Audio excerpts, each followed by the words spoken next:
Keluaran pasal 1. Inilah nama para anak Israel yang datang ke Mesir bersama-sama dengan Yakub.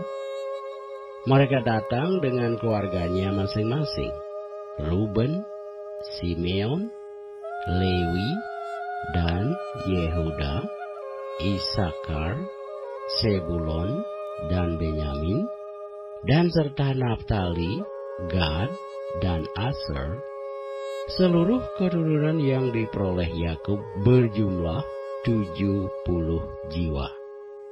Tetapi Yusuf telah ada di Mesir.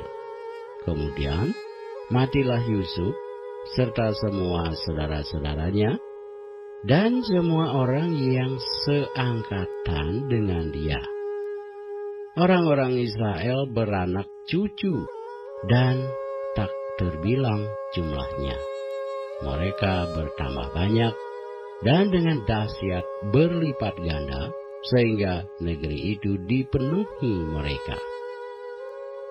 Kemudian bangkitlah seorang raja baru memerintah tanah Mesir yang tidak mengenal Yusuf. Berkatalah raja itu kepada rakyatnya, "Bangsa Israel itu sangat banyak dan lebih besar jumlahnya daripada kita. Marilah kita bertindak dengan bijaksana terhadap mereka, supaya mereka jangan bertambah banyak lagi, dan jika terjadi peperangan, jangan bersekutu nanti dengan musuh kita dan memerangi kita, lalu pergi dari negeri ini. Sebab itu, pengawas-pengawas Rodi ditempatkan atas mereka untuk menindas mereka dengan kerja paksa. Mereka harus mendirikan bagi Firaun kota-kota perbekalan, yakni Pitom dan Raames.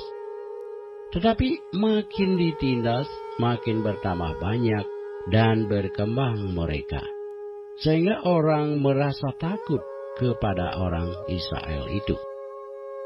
Lalu dengan kejam orang Mesir memaksa orang Israel bekerja dan memahitkan hidup mereka dengan pekerjaan yang berat, yaitu mengerjakan tanah liat dan batu bata dan berbagai-bagai pekerjaan di padang. Ya, segala pekerjaan yang dengan kejam dipaksakan orang Mesir kepada mereka itu. Raja Mesir juga memerintahkan kepada bidan-bidan yang menolong perempuan Ibrani, seorang bernama Sifra dan yang lain bernama Pua, katanya, "Apabila kamu menolong perempuan Ibrani pada waktu bersalin, kamu harus memperhatikan waktu anak itu lahir. Jika anak laki-laki, kamu harus membunuhnya. Tetapi jika anak perempuan, bolehlah ia hidup." Tetapi bidan-bidan itu takut akan Allah dan tidak melakukan seperti yang dikatakan Raja Mesir kepada mereka, dan membiarkan bayi-bayi itu hidup. Lalu Raja Mesir memanggil bidan-bidan itu dan bertanya kepada mereka, "Mengapakah kamu berbuat demikian membiarkan hidup bayi-bayi itu?" Jawab bidan-bidan itu kepada Firaun, "Sebab perempuan Ibrani tidak sama dengan perempuan Mesir, melainkan mereka kuat. Sebelum bidan datang, mereka telah bersalin. Maka Allah berbuat baik kepada bidan-bidan itu.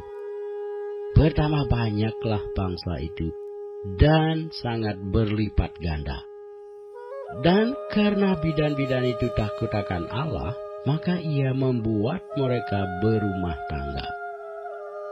Lalu Firaun memberi perintah kepada seluruh rakyatnya, "Lemparkanlah segala anak laki-laki yang lahir bagi orang Ibrani ke dalam sungai Nil. Tetapi segala anak perempuan biarkanlah hidup."